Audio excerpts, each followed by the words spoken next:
오늘 어린 신줄 알고 택하셨는지. 우리 김상길 목사님은 제가 옛날 고려신학교 있을 때 같이 교수 생활을 같이 쭉 하시다가 저는 미국으로 들어가고 목사님은 독일로 가셨어요.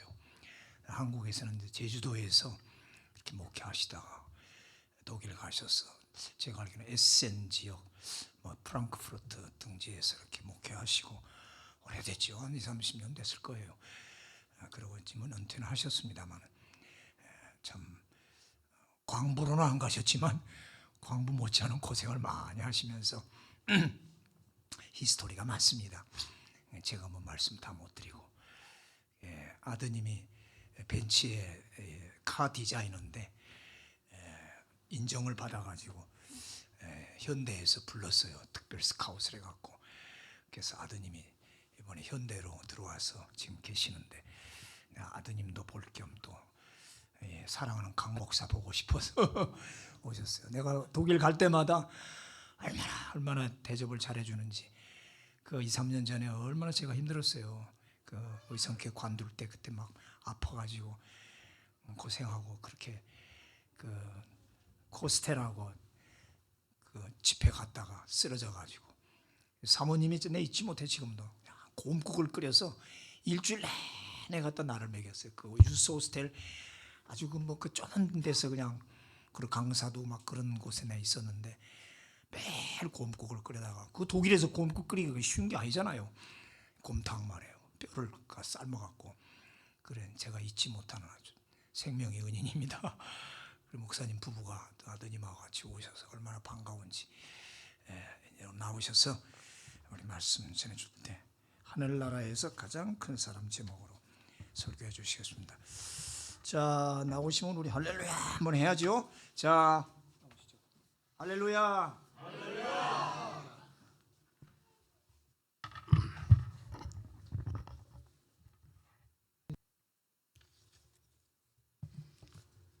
찬양 인도를 참 잘하십니다. 예? 깜짝 놀랐어요. 또 이 교회 오니까 우리 목사님이 이 교회에 대해서 자랑을 많이 하시더라고요.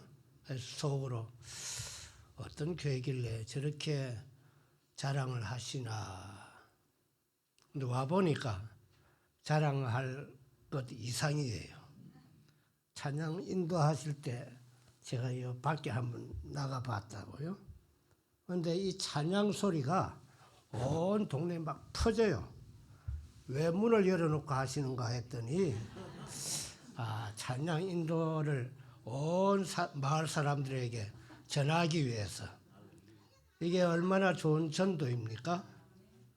예배도 드리고 전도도 되고 문을 활짝 열어놓으니까 교회 인상이 참 좋아요. 제가 한 바퀴 돌아봤어요. 이렇게. 근데 찬송 소리가 멀리까지 들리더라고요. 여러분 경험해 봤습니까? 저는 오자마자 그걸 경험했어요. 교회가 이런 게 교회구나 생각했습니다. 감사합니다. 우리 피아노 반주도 참 잘하시네요. 기타 치시는 분 아주 선수예요, 선수. 예, 대단하십니다. 대단하십니다. 예.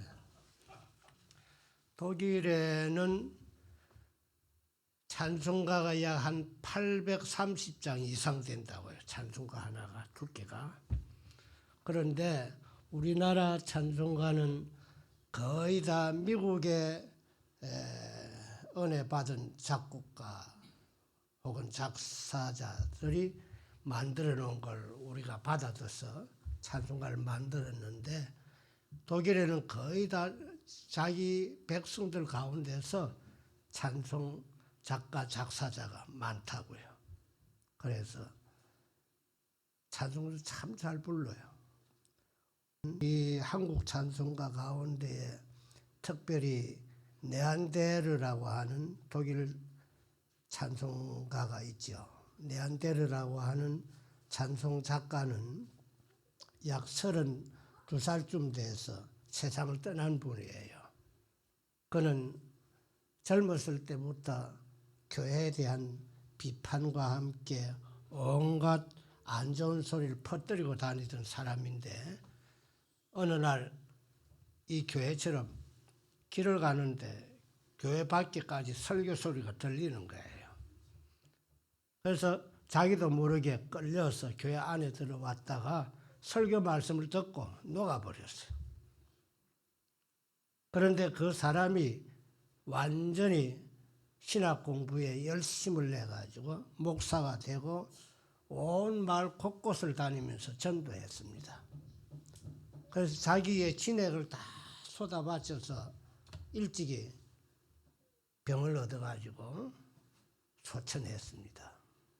그런 뜨거운 목회자들이 독일에 숨어 있어요. 그래서 독일 사람들의 예배는 아주 경건한 예배라고 할 수가 있죠. 한편 독일 교회 예배는 거의가 다 이제 성도들 가운데 매주마다 자기가 나와서 성경 말씀을 봉독을 해요. 그러면 그 말씀을 듣고 목사님이 나와서 설교를 하고 이런 커다란 찬양대나 성가대 같은 것이 거의 없습니다. 아무리 큰 교회라도 특별한 행사 때마다 가끔씩 전문가 성가 그룹이 와서 찬송을 특별 찬양을 하는 경우가 있지만은 대부분 평신도들이 예배 시에 찬송을 뜨겁게 불러요. 그것이 독일 교회의 하나의 전통입니다. 우리가 생각할 때는 독일 교회가 매우 오래되고 크고 그리고 너무 죽은 맛이 나는 살아있는 맛이 없는 그런 교회가 아닌가 생각할 수가 있는데 그 밑바닥은 아주 경건하고 뜨겁습니다. 한번 믿으면 변함이 없어요. 꾸준한 것이 독일 국민들의 특성입니다. 참 꾸준합니다. 교회 안에서도 보면은 매우 꾸준한 모습을 교회에서 나타내요. 우리가 오늘 읽은 본문의 말씀은 사실은 어린이를 향한 말씀이 아니고 어른들을 향한 말씀이에요. 예수님께서 말씀하셨습니다. 너희가 돌이켜 어린아이와 같이 되지 아니하면 결단코 천국에 들어가지 못하리라. 이 말씀은 매우 중대한 말씀이요 또한 우리 심령 속에 깊이 박혀야 될 말씀입니다. 왜냐? 천국에 들어가지 못한다는 이 말씀은 얼마나 무서운 말씀입니까? 우리가 다 천국에 들어가기를 소망합니다. 그런데 예수님이 어린 아이를 하나 세워놓고 결단코 이 어린 아이와 같이 돌이키지 아니하면 결단코 절대로 아무라도 어떤 경우든지 들어가지 못하리라. 그러니 이 말씀 매우 중대한 말씀이에요. 요한복음 3장에 나오는 니고데모와의 대화에서도 예수님이 말씀하셨습니다. 너는 이스라엘의 선생으로서 어찌 이것을 알지 못하느냐. 하나님 나라에 들어가려면 하나님 나라를 볼 수 있으려고 하면은 돌이켜서 거듭나야 한다. 거듭나지 아니하면 하나님 나라를 볼 수도 없고 거듭나지 아니하면 하나님 나라를 들어갈 수도 없다. 우리가 신앙생활을 하는 것은 먼저 보는 거예요. 이 지상에서의 신앙생활은 보는 겁니다. 믿음으로 하나님을 볼 수 있어야 돼요. 믿음으로 하나님 나라를 소망하고 그 사회자의 길을 걸어갈 수 있어야 합니다. 그래서 필그림, 우리가 이 세상에서 살 동안은 언제나 순례자입니다. 이곳에 우리가 발붙이고 영원히 살 땅이 없는 줄 알고 우리를 위하여 처소를 예비해 놓으신 하늘나라를 소망해야 됩니다.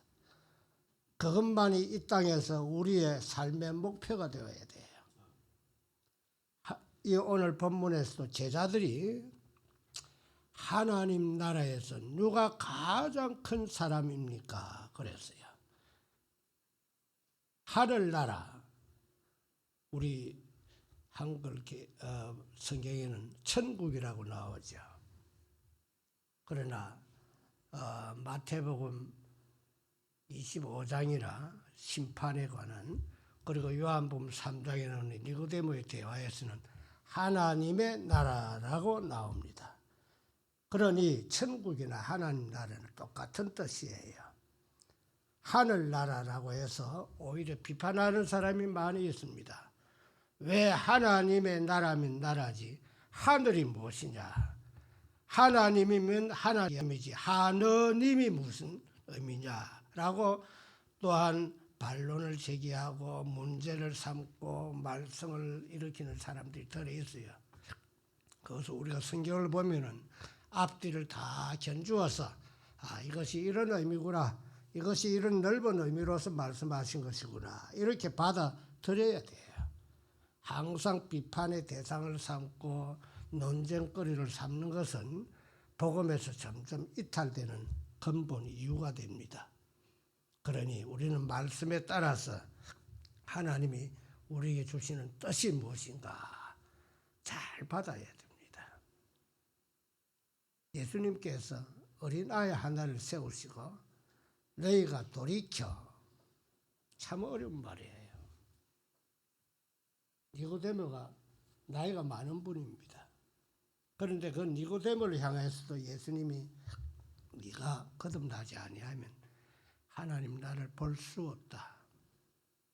이 땅에서 하나님 나를 보지도 못하고 또한 장래에 하나님에 들어갈 것은 꿈도 꾸지 마라. 그렇게 말씀하신 거예요. 여러분, 우리의 신앙생활, 다시 말하면 복음을 따르는 것은 어린아이로 돌이키는 겁니다. 돌이키지 아니하면 결단코 천국에 들어가지 못하리라. 얼마나 무서운 말씀이에요. 여기에 와서 느낀 것이 참 순수하다, 깨끗하다. 아주 제가 감동을 받았어요. 왜냐? 성도님들 표정이 아주 밝아요. 표정이 밝고 활기가 넘쳐요. 우리 중고등부입니까? 중학생들이 왔다 갔다 하는데 제가 좀 오라고 해서 손짓을 하고 물었어요. 목사님 어디 계시지? 하니까 목사님요 2층에 계셔요. 그래요. 따라서 목사님 만나러 올라갔습니다만은 그 학생들이 아주 표정이 밝아요. 요 표정이 밝은 것을 우리가 본받아야 합니다. 어른들은 세상에 찌들리고 보니까 자기도 모르게 표정이 굳어요. 그리고 웃음이 없어져요. 교회 다닌다면서 항상 기뻐하라는 말씀 나눠놓고 기쁨이 없어. 이게 참 문제지요. 예? 그런데 전도서, 다시 말하면 솔로몬 임금이 인생 경험을 많이 하고 수천 궁녀들 데리고 온갖 사치 연락을 즐겼지만은 그가 인생 말년에 느낀 것은 바로 이것이구나. 이거구나. 전도서 7장에 보면은 7장 29절에 솔로몬 임금이 말년에 크게 깨달은 것, 단순합니다. 하나예요. 다시 말하면 내가 깨달은 것이 바로 이것이다. 그것은 하나님이 사람을 지으시되 솔직담백하게 정직하게 순박하게 지으셨으나 사람이 꾀를 내어서 사람이 기교를 많이 부려서 사람이 고생하게 되었구나. 전도서 7장 29절에 나와요. 이것은 솔로몬 전 인생의 고백입니다. 솔로몬 임금의 자기 자서전이에요. 자기가 경험한 것을 한마디로 압축시켜 놓은 말씀이에요. 여러분, 솔로몬 임금처럼 이것을 깨닫는 데에 한 평생의 삶이 흘러갈 수가 있어요. 그러나 일찍 깨달으면 깨달을수록 좋지요.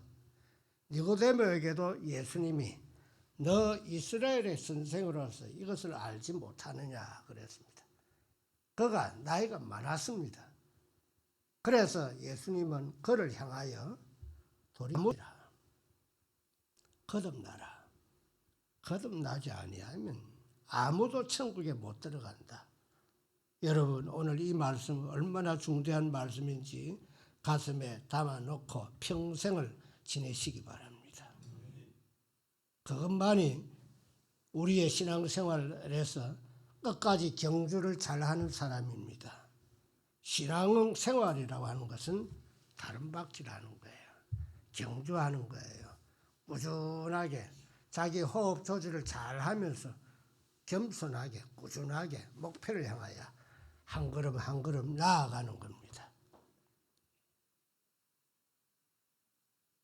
전도서 7장 29절 솔로몬 임금이 깨달은 이 말씀 바로 어린아이와 같이 돌이켜야 됩니다. 복잡해요. 깨를 많이 부려요. 기교를 많이 부려요. 신앙생활 하는 사람들 가운데도 얼마나 깨가 많은 사람이 있는지. 여러분 신앙생활은 사람들로부터 착하다고 하는 칭찬을 받아야 됩니다. 믿음은 좋은데 밖에 나가면 사고 치는 사람 많아요. 믿음은 좋은데 밖에 나가서 손가락질 받는 사람이 있어요. 그것은 올바른 믿음이 아닙니다. 마음이 착해야 됩니다. 디도서 2장 14절에 보아도 그런 말씀이 나와요. 하나님이 우리를 대신하여 자신을 주시면 우리를 구속하시고 우리를 깨끗하게 하시고 선한 일을 행하는 하나님의 친백성이 되게 하려 함이라. 하나님이 우리를 구원하신 목적은 착한 사람으로 살아라 하는 거예요. 신앙생활하고 우리의 생활이 하나님 앞에서나 사람들 앞에서 착하다 소리 못 들으면 그거는 실패한 거예요. 어디에 가나 저 사람 변함이 없어. 어디에 가나 저 사람 참 착해. 신앙생활 잘하면은 이것이 바로 올바른 전도요. 하나님 앞에 칭찬받습니다. 신앙생활은 착한 사람 되는 데 있습니다. 하나님이 우리를 대신해서 그 아들 보내신 것은 우리 대신 우리의 모든 죄짐을 그에게 짊어지우고 그가 우리 대신 고난받고 죽으시고 피 흘려서 사흘 만에 부활 성천하심으로 우리의 의가 되시고 그러므로 우리는 의의 옷을 입고 이 땅에서 예수 그리스도 안에서 착한 사람으로 살아가야 됩니다. 이것 외에는 없어요. 없어요. 정말로 없습니다. 제가 힘주어서 말합니다. 정말로 없어요. 이것 외에는 착한 사람으로 살아가야 됩니다. 예수님께서 마태복음 7장에서도 네가 땅에서 내 이름으로 귀신을 쫓아내고 또한 선지자 노릇하고 내 이름으로 많은 권능을 행하였다 하여도 나는 너를 도무지 알지 못한다. 불법을 행하는 자들아 내게서 떠나가라 말씀하셨어요. 성도 여러분, 필그림 선교교회 여러분, 우리는 어린아이로 돌아가야 돼요. 어린아이는 솔직 담백한 데 있습니다. 어린아이의 모습을 보면 저는 하루 시간 24시간 그냥 지나가 버려요. 얼마나 편안하고 얼마나 기쁘고 즐겁고 재미있는지. 제가 손주를 보았습니다. 손자 하나 손녀 하나인데 둘 다가 얼마나 귀여운지 몰라요. 여러분 아이들의 표정에서 우리는 예수님이 원하시는 천국 시민의 모습을 우리는 볼 수 있어야 됩니다. 솔직 담백해야 돼요. 기교를 부리지 마세요. 꾀를 부리지 마세요. 없으면 없는 대로, 있으면 있는 대로 그저 하나님 앞에 감사하며 사는 거예요. 뭐 하려고 설치지 마세요. 이것이 복음입니다. 예수 안에서 평안하라는 말씀이에요. 예수 안에서 천국의 소망을 가지고 살아라. 이것이에요. 그게 복음이에요. 예수 안에서 너희가 구원을 받았으니 나가서 착한 사람으로 살아라 하는 것이 바로 복음이에요. 복음을 어렵게 해석하거나 복음을 뭐 신구약 성경 다 외워야 하듯이 하는 그런 거 아니에요. 믿으면 단순해지는 거예요. 예수님을 참 바로 믿으면 우리의 자신을 다 버립니다. 그리고 믿기만 하는 거예요. 그렇습니다. 성도 여러분, 레프로보스라고 하는 그리스의 한 사람이 있었는데 그는 거인입니다. 아주 힘이 센 거인이에요. 이 거인이 자기보다 힘센 사람이 있으면 내가 그를 섬기리라 하고 온 동네 온 나라를 찾아다녔어요. 그런데 왕을 만나도 별로 신통치 않아. 그리고 또 큰 부자를 만나도 신통치 않아. 장군을 만나도 자기 눈에는 안 들어요. 그런데 낙심하고 어느 산골을 지나가는데 웬 돌을 닦는 한 사람이 있어서 그 사람한테 물었습니다. 이 나라에서 가장 힘센 사람을 만나려고 하는데 어디 가면 좋습니까? 그랬더니 그래요. 그러면 가난한 사람들에게 가서 잘 살펴보시고 가난한 사람들을 도와주세요.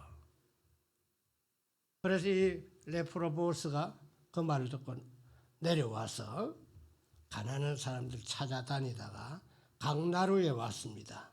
강나루에서 가난한 사람들이 돈을 못 내고 강을 건너지 못하는 그런 사람들을 자기 등에 업어다 주고 날라주었어요. 저 건너편으로.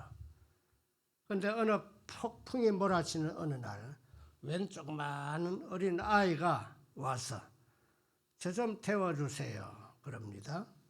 그래서 이 레프로보스가 등에 덜렁 업고 강을 건너는데 강을 건널수록 자꾸만 자기 어깨가 무거워지는 거예요.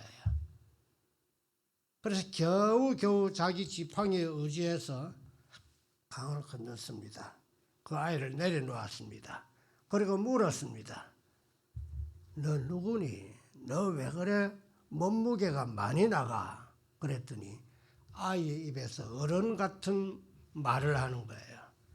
네가 나를 등에 업고 건넜지만은 너 등에는 내가 아닌 온 세상을 업고 건넜느니라.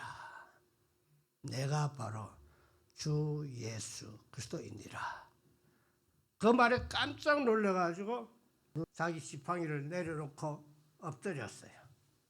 그랬더니 레프로보스 눈에는 벌써 예수님 모습이 사라졌습니다. 이것은 이 이야기는 전설이 아니에요. 이것은 바로 기원 후 251년경에 살았던 레프로보스의 한 이야기입니다. 이 레프로보스는 그 이후에 원래는 무신론자였다가 원래는 이교도였다가 마침내 예수 그리스도를 믿고 그의 제자가 되었습니다. 그래서 죽기까지 복음을 전하다가 순교했다고 합니다. 그 말년은 아는 사람이 거의 없어요. 그런데 왜 그 레프로보스의 이름이 퍼졌느냐 하면은 그 사람 이름이 레프로보스 대신에 크리스토프라고 변했습니다. 사람들이 그렇게 불렀어요. 크리스토프, 그리스도를 운반한 사람, 그리스도를 업고 간 사람이라고 하는 별명을 얻게 되었습니다. 그래서 크리스토프라고 하는 이름이 온 세상에 퍼지게 된 거예요. 여러분, 오늘 본문에서도 말씀합니다. 이런 어린아이 하나를 영접하면 곧 나를 영접함이니라. 이게 참 기쁜 말씀이에요. 아주 깊은 말씀이에요. 겸손한 자를 바로 찾아보는 안목이 있는 사람은 신앙이 깊은 사람이에요. 참으로 겸손하고 참으로 자기를 낮추고 참으로 자기 자신을 돌보지 않고 남의 유익을 위해서 헌신, 희생, 봉사할 수 있는 사람, 자기를 최대한도로 낮추는 사람이 천국에서 가장 큰 사람이에요. 저 말씀 아니죠? 예수님 하신 약속의 말씀이에요. 천국에서 누가 가장 큰 사람입니까? 제자들이 물었습니다. 제자들은 알고 보면 하나님 나라에 별로 관심이 없었던 사람들이었어요. 땅에 일만 생각하던 사람이었어요. 그래서 길을 가다가도 누가 큰가 하고 서로 다투던 사람이었어요. 그런데 이런 사람들이 예수님이 어느 날 변화산상에 올라가서 해같이 빛나는 모습 앞에 그만 당황하고 말았습니다. 세상에 이럴 수가. 우리 주님이 저렇게 빛나는 모습으로 나타나다니 깜짝 놀랐어요. 그런데 또 옆에 모세가 나타나고 엘리야가 나타나는 모습을 보니까 이야, 신기하다. 제자들이 깜짝 놀랐습니다. 그리고 평소에도 하나님 나라, 하나님의 아들 하니까 예수님의 그 입에서 나온 말씀대로 또한 실제로 변화되는 모습을 보고 그들은 하나님 나라가 있는가 보다. 하나님 나라에 대해서 관심을 기울이게 된 거예요. 땅의 일만 생각하는 사람이 하나님 나라에 대해서 관심을 기울이게 되었어요. 하나님 나라를 위하여 우리는 이 땅에서 예수 잘 믿는 어린아이로 돌이켜서 솔직 담백하게 살아가야 됩니다. 그것이 오늘 주는 복음의 핵심이에요. 성도 여러분, 믿음의 삶이라고 하는 것은 예수를 믿고 따르는 것인데 바로 예수님처럼 거짓이 없고 깨끗하고 남을 위해서 살아가면서 예수님이 이 땅에서 악한 일을 행한 적이 한 번도 없었어요. 항상 가난한 사람들을 보고 병든 자를 고쳐주고 나병 환자에게 가서 손을 잡아주고 중풍병자를 고쳐주시고 바다 위로 걸어오셔서 그장 아우성 치고 죽겠다고 하는 제자들을 붙들어 주시고 예수님이 행하신 일은 착한 일이 아닌 게 없어요. 다 착하신 분이었어요.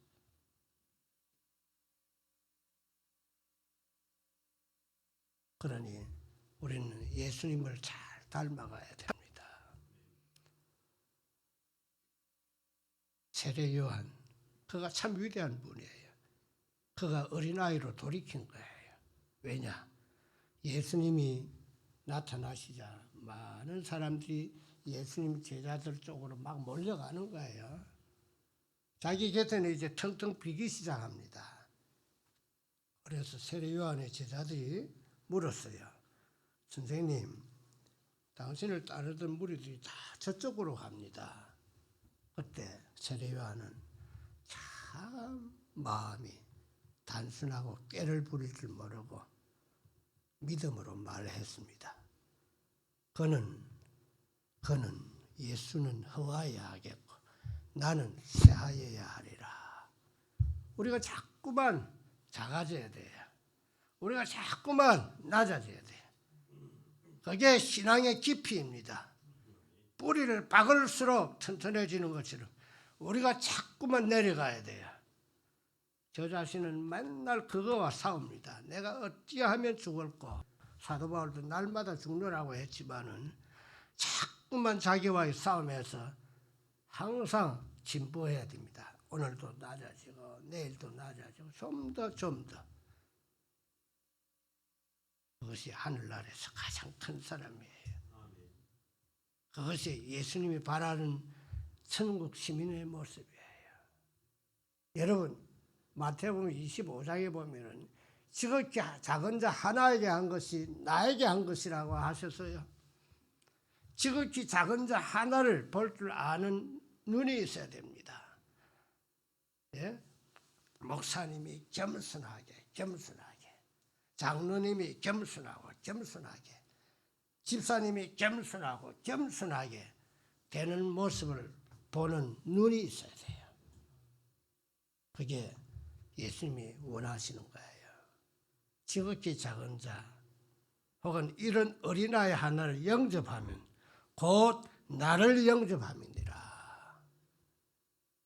예수님을 만나고 기뻐하고 즐거워하는 일은 이 지상에서 맛볼 수 없는 가장 최대의 기쁨이에요.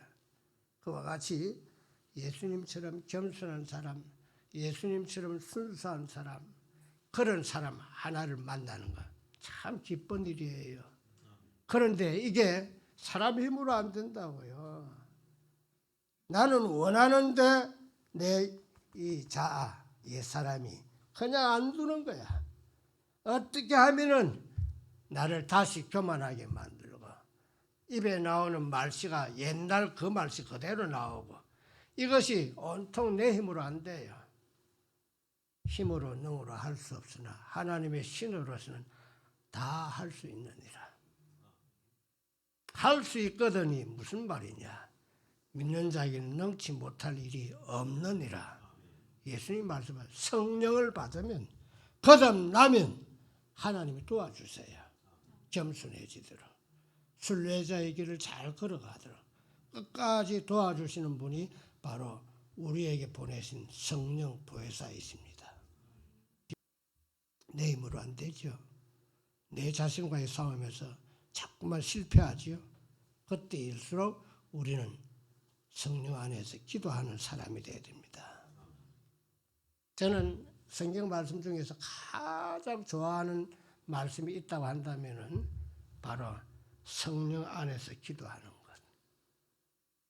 이 말씀이 나를 완전히 자유롭게 합니다. 나를 해방시켜 줍니다. 성령 안에서 무시로 기도할 수 있는 것. 이것이 예수 믿는 사람의 특권이에요. 사도 바울로부터 내가 가장 신나고 복되고 귀한 말씀을 받았다고 한다면 바로 이거예요. 성령 안에서 무시로 기도하는 거예요. 때와 장소도 없이 기도하는 거예요. 기도하면 금방금방 들어주세요. 눈에 보이는 대로 기도하는 거예요. 운전대 잡고 가면서도 기도가 되는 거예요. 생활 속에서 걱정거리가 몰려와도 그때마다 이것이 나에게 기도할 제목이구나 하고 그때 지체하지 않아요. 바로 기도할 수 있어야 됩니다. 여러분, 이런 지경까지 나아갈 수 있는 순진한 사람, 어린아이 같은 사람, 꾀를 부릴 줄 모르는 사람, 자기 머리를 굴리고 온갖 기교를 부리는 사람, 그런 사람이 되지 마시기 바랍니다. 감사합니다. 기도합시다. 하나님 아버지,